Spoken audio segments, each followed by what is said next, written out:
students, this is Jyoti Verma. Today I am going to start with language across the curriculum unit first. Unit first के अंदर हम कुछ topics पहले भी पढ़ चुके हैं. आई होप आपको वो वीडियोस पसंद आई होंगी, और अगर आपने वो सारी वीडियोस नहीं देखी हैं तो आप मेरी प्लेलिस्ट में जाकर वो सारी वीडियोस देख सकते हैं. और अगर आपने मेरे चैनल को सब्सक्राइब नहीं किया है तो ऐसी वीडियोस के लिए आप मेरे चैनल को सब्सक्राइब कर लीजिए और बेल आइकन को प्रेस कर दीजिए ताकि आपको कोई भी नोटिफिकेशन सही समय पर मिल सके किसी भी टॉपिक से रिलेटेड.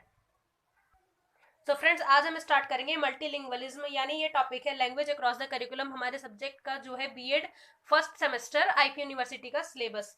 ये अदर यूनिवर्सिटीज के स्टूडेंट्स के लिए भी बेनिफिशियल है अगर वो लैंग्वेज से रिलेटेड कोई भी टॉपिक या कोई भी सब्जेक्ट पढ़ रहे हैं. आज का हमारा टॉपिक है मल्टीलिंगुअलिज्म यानी बहुभाषावाद. तो बहुभाषावाद क्या होता है? बहुभाषा से हमारा मतलब है कि एक से ज्यादा भाषा, एक दो नहीं, दो से तो द्विभाषीय होते हैं, लेकिन जो एक से ज्यादा कोई भी 2 से 3 भाषाएं, 4 भाषाएं जो भी जानता है उसको बहुभाषावाद कहते हैं. या फिर अगर अन्य भाषाएं, मतलब जैसे हिंदी या इंग्लिश है, जो जिस ज्योग्राफिकल एरिया में जिस जगह हम रह रहे हैं वहां पर अगर हम हिंदी और इंग्लिश का यूज कर रहे हैं, लेकिन अगर किसी व्यक्ति को उससे भी ज्यादा 3-4 भाषाएं और आती हो तो उसे बहुभाषावाद कहते हैं. तो बेसिकली हम इसमें स्टार्ट करेंगे सबसे पहले बहुभाषावाद की अवधारणा यानी कॉन्सेप्ट ऑफ मल्टीलिंगुअलिज्म. तो इसके अंदर हमारा डिस्क्रिप्शन है: बहुभाषी वक्ता 2 से अधिक भाषाओं का उपयोग करता है. मतलब 2 भाषाएं तो मिनिमम होती हैं, क्योंकि उसकी जो एक तरीके से जो उसकी नेचुरली जो वो जिस जगह पर रह रहा है उस जगह पर जो भाषा बोली जा रही है, जो उसकी मातृभाषा है वो तो उसकी है ही, लेकिन एक एक्स्ट्रा लैंग्वेज कोई भी उसको पढ़ाई जाती है या उसको सिखाई जाती है. जैसे कि इंग्लिश है, इंग्लिश एक कॉमन लैंग्वेज है, लेकिन इन दोनों मातृभाषा से और जो एक ऑफिशियल लैंग्वेज है उन दोनों से हटकर भी अगर कोई अन्य भाषा कोई व्यक्ति जानता है तो वो बहुभाषावादी है. तो इसमें है बहुभाषी वक्ता, यानी बहुभाषी वक्ता जो है वो उसे कहेंगे जो 2 से अधिक भाषाओं का ज्ञान रखता हो, उपयोग करता हो.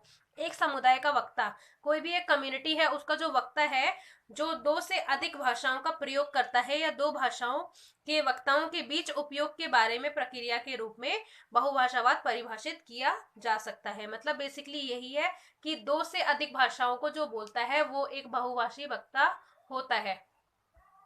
नेक्स्ट हम स्टार्ट करेंगे बहुभाषावाद पर विशेषज्ञों के विचार, यानी कोई भी एक्सपर्ट है उनके क्या व्यूज हैं मल्टीलिंगुअलिज्म को लेकर. Expert views on multilingualism. तो इसके अंदर क्या है? एडवर्ड्स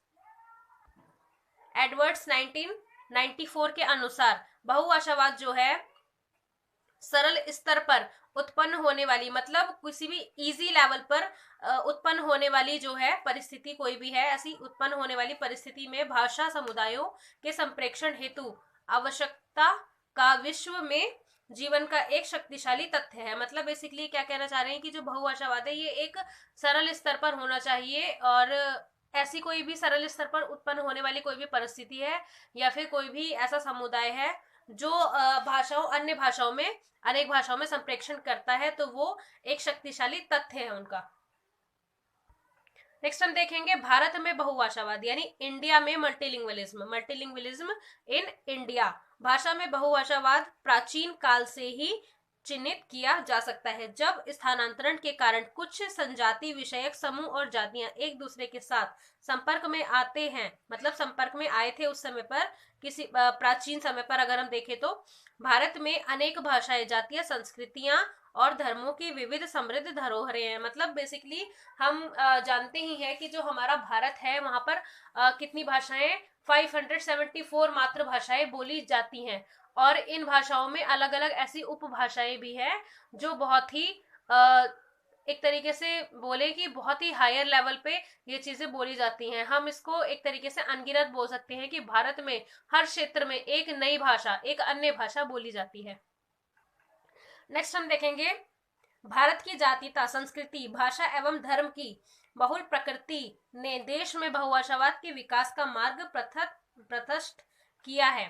भारत में बहुभाषा व्यवहार केवल शिक्षित भारतीयों द्वारा ही नहीं बल्कि अर्ध साक्षर और निरक्षर लोगों द्वारा भी किया जाता है. मतलब बेसिकली ये कहना चाह रहा है कि जरूरी नहीं है कि बहुभाषावादी वही इंसान हो जिसने बहुत सारा ज्ञान प्राप्त किया हो किसी भी स्कूल से या किसी भी जगह से, किसी भी संस्थान से, या कई अन्य भाषाओं में उसने पढ़ाई की हो. ऐसा नहीं है, बल्कि एक जो एक तरीके से इलिटरेट है, अनपढ़ है या फिर जो शिक्षित नहीं है, निरक्षर है, वो भी कई प्रकार से कई भाषाओं को बोल सकता है। जरूरी नहीं है कि वो एक एजुकेटेड पर्सन ही कर सके, अनएजुकेटेड पर्सन भी एक से ज्यादा भाषाओं का ज्ञान रख सकता है। नेक्स्ट हम देखेंगे बहुभाषावाद की प्रकृति यानी नेचर ऑफ मल्टीलिंगुअलिज्म। इसमें सबसे पहला क्या है, विविधता।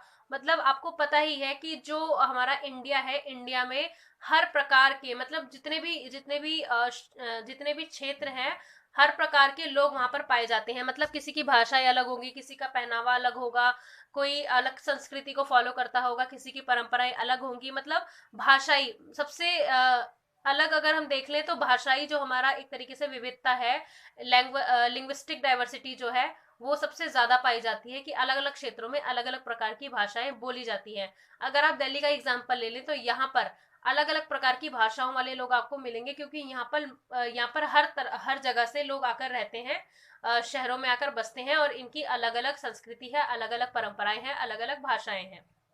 लेकिन इनकी क्या है, कॉमन लैंग्वेज हिंदी और इंग्लिश है।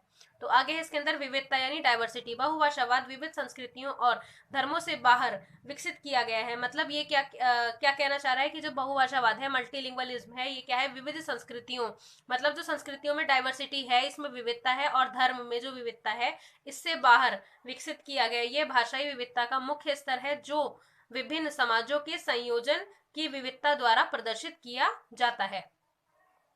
आगे हम देखेंगे नेक्स्ट, जिसमें ऐतिहासिक नींव यानी हिस्टोरिकल फाउंडेशन। तो इस लेवल पे क्या है इसकी प्रकृति, इसमें हम देखेंगे इतिहास में बहुभाषावाद का ठोस और मापन योग्य आधार है। बहुभाषावाद कुछ शोध या सार्वजनिक उपदेश के कारण अचानक विकसित नहीं हुआ। मतलब ऐसा नहीं है कि ये अचानक से विकसित हुआ हो किसी उपदेश के कारण या किसी भी शोध के कारण। ये अपने आप में ही एक तरीके से डाइवर्सिटी है, विविधता है, कि अलग अलग तरीके के क्षेत्र में अलग अलग भाषाएं बोली जाती हैं हमारे इंडिया में। थर्ड हम देखेंगे सांस्कृतिक संवेदनशीलता यानी कल्चरल सेंसिटिविटी। इसमें क्या है, बहुभाषावाद का विकास जो है यानी डेवलपमेंट ऑफ मल्टीलिंगुअलिज्म, बहुभाषावाद का विकास और समर्थन सांस्कृतिक संवेदनशीलता द्वारा ही होता है।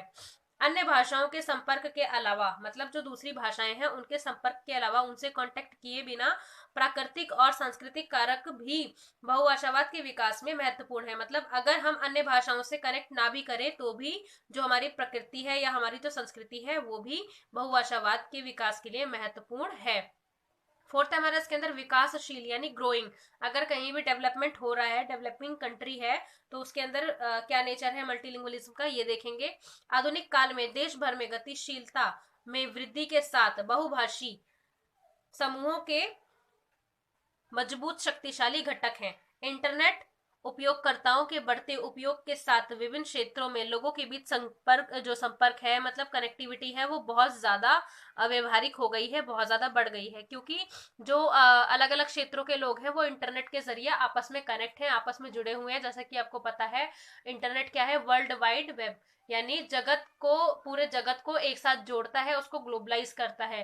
तो अलग अलग प्रकार की जो भाषाएं हैं, जरूरी नहीं कि वो इंडिया में हो, आउट ऑफ इंडिया भी इंटरनेशनल लेवल पे अगर हम देखें तो ये सब आपस में एक दूसरे से जुड़ा हुआ है, और हम अन्य प्रकार की भाषाओं को भी देख रहे हैं, सुन पा रहे हैं या समझ पा रहे हैं।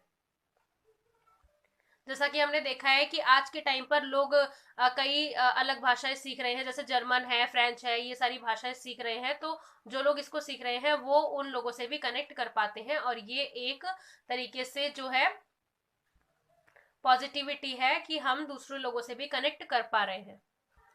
आगे हम देखेंगे बहुभाषावाद की विशेषता यानी कैरेक्टरिस्टिक्स क्या है मल्टीलिंगुअलिज्म की। तो इसमें फर्स्ट है, हमारा फर्स्ट कैरेक्टरिस्टिक है, भारत में सामाजिक संस्थाओं द्वारा बहुभाषावाद को जीवित रखा गया है। मतलब जो भारत की सामाजिक संस्थाएं हैं उनके द्वारा ही बहुभाषावाद को जीवित रखा गया है। सेकंड है भाषाई विशेषताएं अनुवांशिक सीमाओं के पार है। थर्ड है हमारा बहुभाषावाद राष्ट्रवाद और राष्ट्रीयकरण का परिणाम है। फोर्थ है हमारा बहुसांस्कृतिक के बिना ही बहुभाषी होना संभव है। मतलब जरूरी नहीं है कि बहुत सारी संस्कृतियां आपस में मिलकर ही बहुभाषी बनाती हैं, बल्कि जो बहुसंस्कृतिक के बिना भी, हम बहुत सारी संस्कृतियों को फॉलो किए बिना भी हम बहुभाषी बन सकते हैं।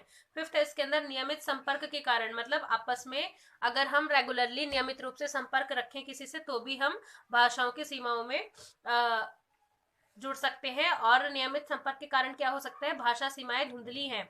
6 है हमारा, भाषाओं के बीच कार्यात्मक संबंध रैखिक नहीं बल्कि पदानुक्रमित है। तो ये थी हमारी विशेषताएं मल्टीलिंगुअलिज्म की। नेक्स्ट हम देखेंगे बहुभाषावाद का क्षेत्र यानी स्कोप ऑफ मल्टीलिंगुअलिज्म। तो इसमें फर्स्ट है हमारा, बहुभाषी व्यक्तियों को उनकी बेहतर योग्यताओं के कारण हमेशा सम्मान दिया जाता है। मतलब अगर उनकी वो 2 से ज्यादा लैंग्वेजों का ज्ञान रखते हैं तो उनको और ज्यादा प्रेफरेंस दी जाती है और उनकी योग्यताओं को बहुत ज्यादा सम्मान दिया जाता है। सेकंड है, भारत में एक भी राज्य या क्षेत्र एक भाषा ही नहीं है। मतलब कोई भी भाषा है जो भी भारत है या हमारा राज्य है, कोई भी एक क्षेत्र, मतलब अगर भारत के लेवल पे ले ले, पूरे इंडिया के लेवल पे ले ले, किसी राज्य के लेवल पे ले ले, तो कोई भी एक ऐसा राज्य या कोई कंट्री नहीं है जिसका जो एक से ज्यादा भाषाएं ना बोलता हो या एक भाषा ही हो। सब विभिन्न प्रकार की भाषाओं का उपयोग करते हैं। आगे है, राज्य भी बोलियों और भाषाई क्षेत्रों में विभाजित है। मतलब अलग अलग राज्य भी बोलियों और क्षेत्रों में विभाजित है। अलग अलग डिस्ट्रिक्ट की भी थोड़ी थोड़ी भाषाएं क्या होती हैं, चेंज होती चली जाती हैं। आगे हम देखेंगे थर्ड, इसके अंदर संपूर्ण रूप से केवल भारत की बहुभाषी, भारत ही जो है यही एक बहुभाषी कंट्री नहीं है बल्कि अलग भी है, बल्कि भारत के सभी राज्य और संघ जो भी है केंद्र शासित प्रदेश या संघ शासित जो प्रदेश है वो भी समान रूप से बहुभाषी हैं। पाती। फोर्थ है हमारा, इसके अंदर भारत में बेहतर गतिशीलता, बहुभाषिता और शक्तिशाली कर रही है। मतलब जो भारत में जो बहुभाषिता है वो क्या कर रही है, गतिशीलता और बहुभाषिता को शक्तिशाली कर रही है। ये आधुनिक काल में बहुभाषी समूह के घटकों को पारंपरिक रूप से बांधता है।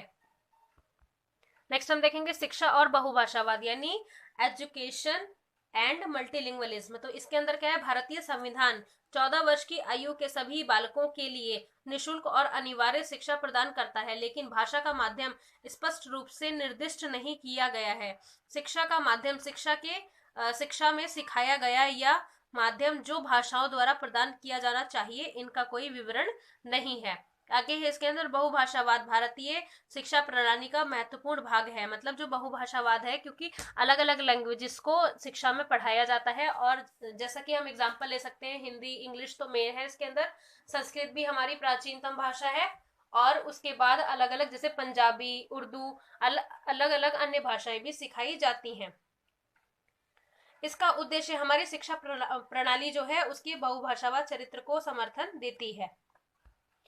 आगे हम देखेंगे हमारा लास्ट पॉइंट, जिसके अंदर है 500 से अधिक यानी 500 से अधिक विद्यालयों में द्विभाषा जो है उसको पढ़ाया जाता है। मतलब 500 से ज्यादा जो विद्यालय है उसमें द्विभाषा को पढ़ाया जाता है, एक वहां की मातृभाषा, एक अन्य ऑफिशियल लैंग्वेज। आगे है, विभिन्न विद्यालयों में संस्कृत को अनिवार्य भाषा के रूप में पढ़ाया जा रहा है। 500 नवोदय विद्यालयों में हिंदी और अंग्रेजी भी जो है, अंग्रेजी की एक साथ योग्यता प्रदान की जाती है। सो फ्रेंड्स, ये थी हमारी आज की वीडियो। आई होप आपको ये वीडियो पसंद आई होगी। इस टॉपिक से रिलेटेड अगर आपकी कोई भी क्वेरी है तो आप कमेंट सेक्शन में कमेंट कर सकते हैं, और किसी भी प्रकार की अगर हेल्प चाहिए हो किसी भी टॉपिक से रिलेटेड तो आप कमेंट करके बता सकते हैं। So friends, thank you so much for watching this video. मेरे चैनल को सब्सक्राइब करें, वीडियो को लाइक करें, शेयर करें एंड कमेंट करें, and please press the bell icon for other notification. Thank you so much.